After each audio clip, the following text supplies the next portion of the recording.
Air purifier से फर्क नहीं पड़ता? एयर प्यूरिफायर क्या है? एयर प्यूरिफायर एक मशीन है, मोटर है, जो हवा को सक करती है।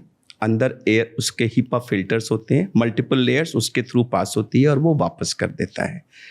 तो इसमें 3 मुद्दे हैं।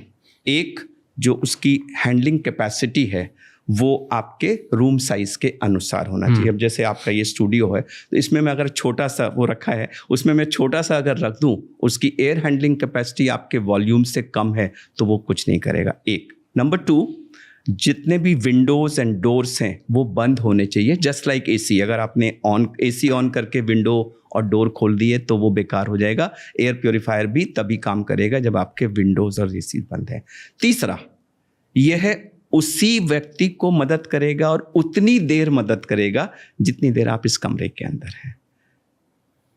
आप और मैं इस समय यहाँ बैठे हैं, ठीक है, वो एयर प्योरीफायर लगा है। राज, अभी आप ये ख़त्म करके रिकॉर्डिंग हम बाहर जाएंगे, तो क्या ये एयर प्योरीफायर हमें वहाँ प्रोटेक्ट करेगा? नहीं। मेरा सवाल है कि क्या 140 करोड़ जनता अगले 40 साल के लिए अपने आप को एयर प्योरीफाइड रूम्स में बंद कर सकती है? नहीं। क्या 140 करोड़ जनता इसको खरीदना अफोर्ड कर सकती है? नहीं। क्या एक बार खरीद के रख देने से ये हमेशा के लिए इफेक्टिव रहता है? नहीं। इसका फिल्टर चोक होता है। कितना चोक होता है, कितने दिनों में चोक होता है, ये लेवल पे डिपेंड करता है। जो दिल्ली में आजकल लेवल है उसमें शायद 3 या 4 महीने में वो काला हो जाएगा, आपको चेंज करना पड़ेगा। क्या हम उतना इन्वेस्टमेंट कर सकते हैं?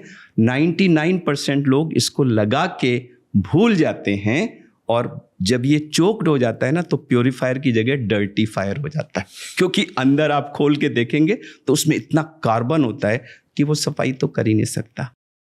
तो cost issues, effectiveness issues only within confined spaces. So मुझसे अक्सर पूछते हैं आप कभी रिकमेंड करते हो? हाँ, मैं रिकमेंड करता हूँ। मैं लंग ट्रांसप्लांट सर्जन हूँ, मैं लंग ट्रांसप्लांट्स करता हूँ। मेरे पेशेंट जब ट्रांसप्लांट्स करा के घर जाते हैं तो मेरी टीम जहाँ पर वो रहने जा रहे हैं वहाँ पेशेंट के डिस्चार्ज होने से पहले जा करके घर में पूरी सफाई करती है, कहीं फंगस वंगस तो नहीं है देखती है, और एयर प्योरीफायर्स इंस्टॉल कराती है, क्योंकि मैं अफोर्ड नहीं कर सकता कि वो इम्यूनो सप्रेस पेशेंट जाके ये गंदी हवा करे। उसी तरह से जब लंग सर्जरी करा के मेरे पेशेंट्स घर जाते हैं तो मैं उनको बोलता हूँ, जिन पेशेंट्स को COPD, ब्रोंकियल अस्थमा, दूसरी बीमारियां हैं, या जो ओल्ड एज के लोग हैं जिनको COPD है, जिनको न्यूमोनिया वगैरह का, एयरबॉर्न डिजीजेस का हाई चांस है, मैं ये जो सिलेक्टेड पॉपुलेशन है जो हाई रिस्क है, जिसको अगर इस गंदी हवा से इन्फेक्शन हो गया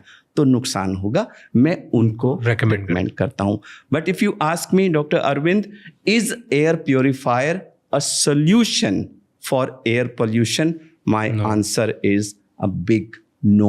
Air pollution, Raj, is a public problem. वो देश के इस कोने से उस कोने तक across the country है। Air is a continuous shed.